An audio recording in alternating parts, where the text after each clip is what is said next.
नमस्कार, आप देख रहे हैं भारत की आवाज़ न्यूज़। मैं पीयूष कुमार मिश्रा। उत्तर प्रदेश के सीतापुर हत्याकांड का खुलासा। सीतापुर के रामपुर मथुरा में एक ही परिवार के 6 लोगों की हत्या के मामले में सनसनीखेज खुलासा हुआ है। पुलिस के मुताबिक इस हत्याकांड को किसी और ने नहीं बल्कि मृतक अनुराग के भाई अजीत सिंह ने अंजाम दिया था। 5 दिन की तफ्तीश के बाद पुलिस ने अजीत को गिरफ्तार कर लिया है। गौरतलब है कि हत्यारोपी अजीत सिंह ने अपने पिता के ही अवैध तमंचे से ही हत्याकांड को अंजाम दिया था। दरअसल अजीत को पता था कि पिता का तमंचा मां के पास रहता है। उसने पहले इस तमंचे को मां के पास से गायब कर दिया और फिर खौफनाक वारदात कर डाली। मालूम हो कि शुक्रवार देर रात पल्हारपुर गांव में अजीत ने अपने भाई अनुराग, उसकी पत्नी प्रियंका व उसके 3 बच्चों के साथ अपनी मां सावित्री की नृशंस हत्या कर दी थी। बाद में पुलिस को फोन कर भाई अनुराग इस हत्याकांड देकर हत्या कर लेने की सूचना दी थी, लेकिन अब पुलिस ने बताया कि 6 लोगों की हत्या करने वाला अजीत ही है। बचने के लिए फर्जी कहानी गढ़ी। पुलिस ने बताया कि अजीत ने कबूल किया है कि घटना वाली रात सबसे पहले अपनी भाभी को गोली मारी थी। गोली की आवाज़ सुनकर जब उसकी मां सावित्री पहुंची थी तो उन पर हथौड़े से वार कर दिया था। उसके बाद अनुराग व उसके 3 बच्चों को मौत के घाट उतार दिया। पुलिस की माने तो इस पूरे कांड में जमीनी विवाद, कर्ज चुकाने के लिए पैसों की जरूरत अहम वजह रही। दरअसल मृतक के पिता के खेती के लिए 24 लाख के लोन को भाभी मृतक प्रियंका जमीन बेचकर चुकाना चाहती थी, जबकि हत्यारोपी अजीत इसके खिलाफ था। अजीत सिंह चाहता था खेती से होने वाली कमाई से लोन भरा जाए, जमीन नहीं बेची जाए। अब बड़े भाई अनुराग और भाभी प्रियंका को चिढ़ाता था। उसे लगता था कि दोनों उसका हक मार रहे हैं। वह करीब 40 बीघे में बंटवारे से भी खुश नहीं था। आईजी तरुण गाबा के अनुसार किसान क्रेडिट कार्ड पर बकाया लोन और संपत्ति बंटवारे के तरीके के अलावा उपेक्षा के चलते मन में पैदा कुंठा कत्ल की वजह बनी। फिलहाल आरोपी अजीत सिंह को गिरफ्तार कर जेल भेज दिया गया है। इस वारदात में किसी और के शामिल होने की सबूत नहीं मिले हैं। अजीत ने अकेले ही इस घटना को अंजाम दिया था। सीतापुर के तहसील मिश्रित से राहुल मिश्रा की रिपोर्ट। घटना ही अब कौन उसमें संलिप्त है? देखिए, दिनांक 10/11 की रात्रि में ये थाना रामपुर मथुरा क्षेत्र में एक बहुत ही जघन्य आपराधिक घटना घटित हुई थी, जिसमें एक ही परिवार के 6 लोगों की हत्या कर दी गई थी। घटना के तत्काल बाद जो मृतक अनुराग के सगे भाई ने अपने आप को एक चश्मदीद गवाह की तरह प्रस्तुत किया और बताया कि उसके सामने ये घटना कारित हुई है और जिसमें परिवार के अन्य लोगों को मारकर अनुराग ने खुद आत्महत्या कर ली है।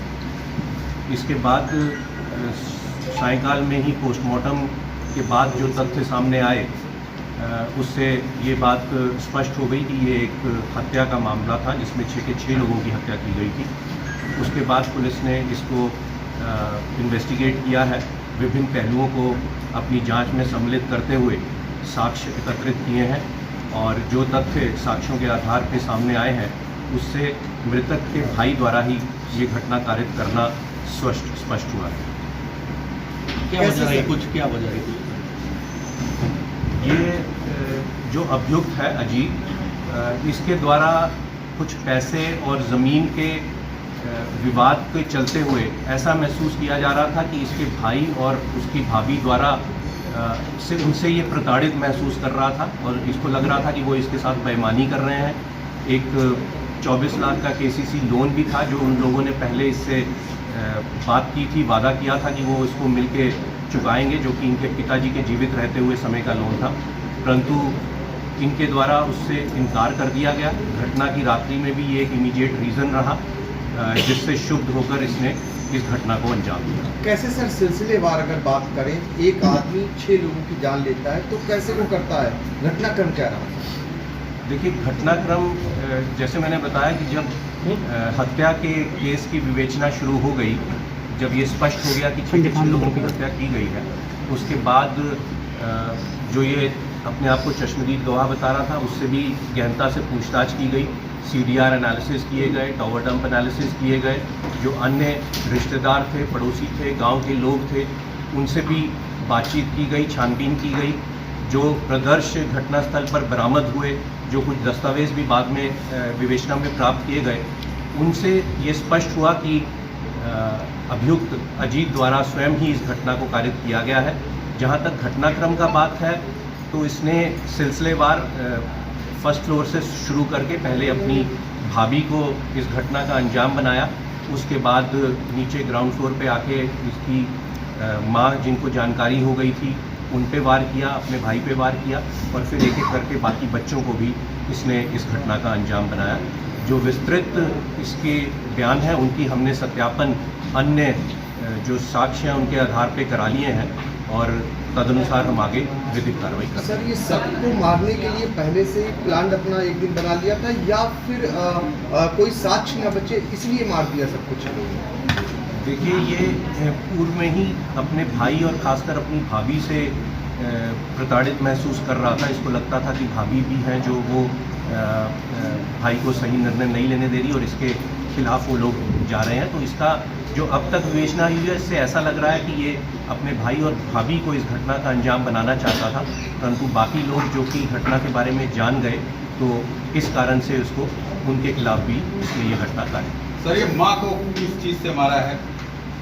देखिए, ये विवेचना के बिंदु हैं, साक्ष्य हैं, उनको अलग से विधिक रूप से औचित्यपूर्ण नहीं होगा कि उसको एक एक चीज़ को यहाँ पे साक्ष्य को प्रस्तुत किया जाए, परंतु हमारे पास पर्याप्त साक्ष्य आ गया है जिसको हम न्यायालय में प्रस्तुत कर रहे हैं। इसकी पत्नी की क्या भूमिका रही इसमें?